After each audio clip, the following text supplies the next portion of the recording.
नमस्कार दोस्तों। Getting thing done book summary में आपका बहुत बहुत स्वागत है।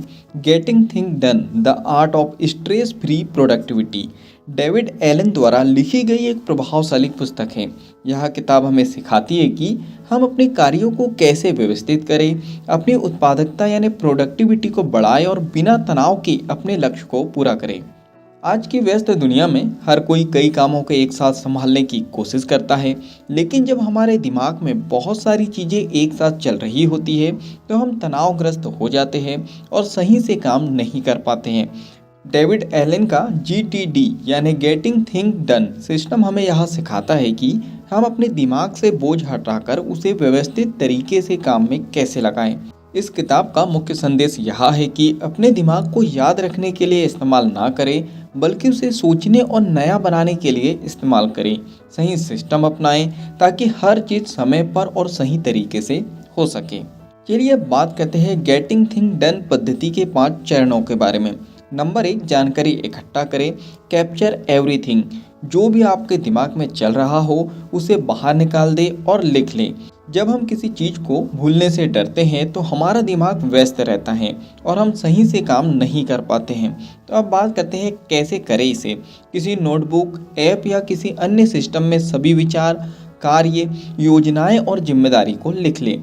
हर चीज़ को नोट करने की आदत डालें, चाहे वह छोटी हो या बड़ी हो। नंबर 2, स्पष्ट करें। Clarify the next action. लिखी गई चीज़ों का विश्लेषण करें और तय करें कि उनके साथ क्या करना है। प्रत्येक कार्य के लिए यह सवाल पूछें, क्या यह अभी करने लायक है?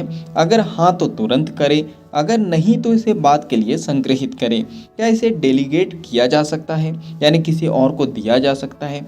क्या इसे छोड़ा जा सकता है? नंबर 3, व्यवस्थित करें। Organize everything. जो भी कार्य आपने तय किए हैं उन्हें एक अच्छी प्रणाली में रखें। GTD के अनुसार कार्यों को 5 श्रेणियों में रखा जा सकता है। Number 1, next action. वे कार्य जिन्हें तुरंत करना है।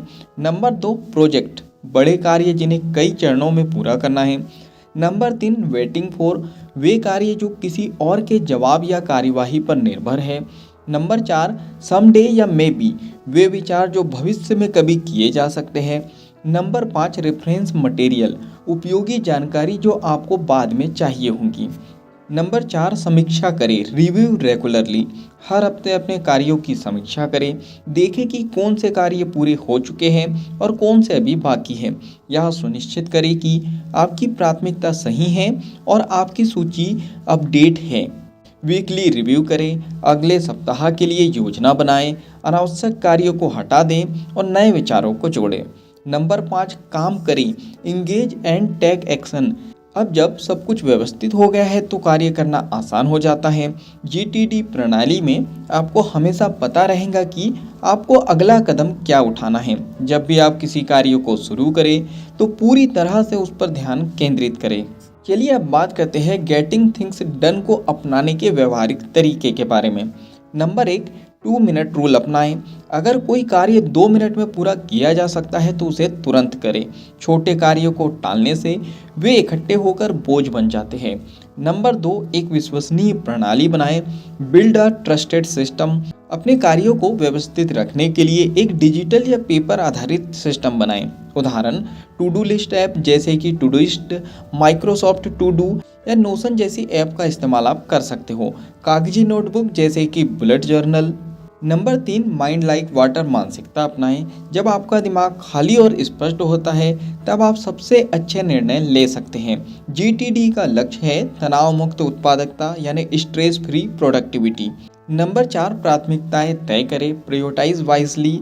हर दिन केवल सबसे महत्वपूर्ण कार्यों पर ध्यान दें। इसेनहोवर मैट्रिक्स का उपयोग करें। जो काम जरूरी और तत्काल है, यानी जो इम्पोर्टेंट भी है और अर्जेंट भी है तो उसे तुरंत कर ले। लेकिन जो काम जरूरी है लेकिन गैर तत्काल है, यानी काम तो इम्पोर्टेंट है लेकिन अर्जेंट नहीं भी करोगे तो चल जाएगा, तो ऐसे कामों के लिए योजनाएं बनाएं यानी कि प्लानिंग करें। गैर जरूरी लेकिन तत्काल, यानी काम इम्पोर्टेंट नहीं है लेकिन अर्जेंट है, करना जरूरी है तो किसी और को सौंप दे। गैर जरूरी और गैर तत्काल, यानी काम इम्पोर्टेंट भी नहीं है और अर्जेंट भी नहीं है तो ऐसे कामों को आप हटा दें। नंबर 5, रुकावटों से बचे, अवॉइड डिस्ट्रैक्शन, काम के समय फ़ोन और सोशल मीडिया से दूर रहे, एक शांत जगह पर काम करें। नंबर 6, ईमेल और संदेशों को सही से प्रबंधित करें, इनबॉक्स जीरो रणनीति अपनाएं, हर दिन अपने ईमेल और संदेशों को व्यवस्थित करें, ईमेल के लिए एक निश्चित समय निर्धारित करें और बार बार चेक ना करें। चलिए फाइनली इस बुक समरी के निष्कर्ष पर हम पहुंच चुके हैं। गेटिंग थिंग्स डन एक अत्यंत प्रभावशाली प्रणाली है जो हमें सिखाती है कि हम अपनी उत्पादकता कैसे बढ़ा सकते हैं, यानी अपनी प्रोडक्टिविटी कैसे बढ़ा सकते हैं, तनाव को कम कर सकते हैं और अपने लक्ष्यों को आसानी से प्राप्त कर सकते हैं। अब बात करते हैं हमें यह किताब क्यों पढ़नी चाहिए। अगर आप अपने कार्यों को व्यवस्थित करना चाहते हैं, अगर आप कम तनाव में अधिक उत्पादक बनना चाहते हैं यानी अधिक प्रोडक्टिव बनना चाहते हैं, अगर आप अपने दिमाग को हल्का और साफ रखना चाहते हैं, अगर आप बेहतर योजना बनाना और समय का सही उपयोग करना चाहते हैं, तो आपको यह किताब जरूर पढ़नी चाहिए। याद रखिए, काम करने की कुंजी यह नहीं है कि आप अधिक मेहनत करें, बल्कि यह है कि आप सही तरीके से काम करें। तो क्या आप गेटिंग थिंग्स डन को अपनाने के लिए तैयार हैं? आप कमेंट्स बॉक्स में बता सकते हो। अगर बुक समरी आपको पसंद आई हो, कुछ नया सीखा हो और इस बुक को आप पूरा पढ़ना चाहते हो, तो नीचे डिस्क्रिप्शन में लिंक दे दी गई है, उस लिंक पे जाके आप बुक खरीद सकते हो और बुक को पूरा पढ़ सकते हो। बुक समरी में कुछ पसंद आया हो तो आप वीडियो को भी लाइक कर सकते हो, कमेंट्स करके बता सकते हो कि बुक समरी से आपने क्या सीखा है और आगे क्या सीखना चाहते हो। इस बुक समरी को आप ज़्यादा से ज़्यादा लोगों तक के शेयर भी कर सकते हो, क्योंकि जब हम दूसरों की हेल्प करते हैं तो ये नेचर हमारी हेल्प करता है। और अगर आप चाहते हो कि ऐसी ही वैल्यूबल बुक समरी आपको रेगुलर मिलते रहे, तो आपको चैनल को सब्सक्राइब कर लेना है, बेल आइकन को दबा देना है, ताकि जब भी ऐसी वैल्यूबल बुक समरी आए उसकी नोटिफिकेशन टाइम टू टाइम आपको मिल जाए। बाकी मिलेंगे हम लोग नेक्स्ट ऑडियो बुक के साथ में, इसी तरह हंसते हुए, मुस्कुराते हुए, लाइफ में आगे बढ़ते हुए और कुछ नया नया सीखते हुए। जब तक के लिए thank you so much, bye bye and go for success.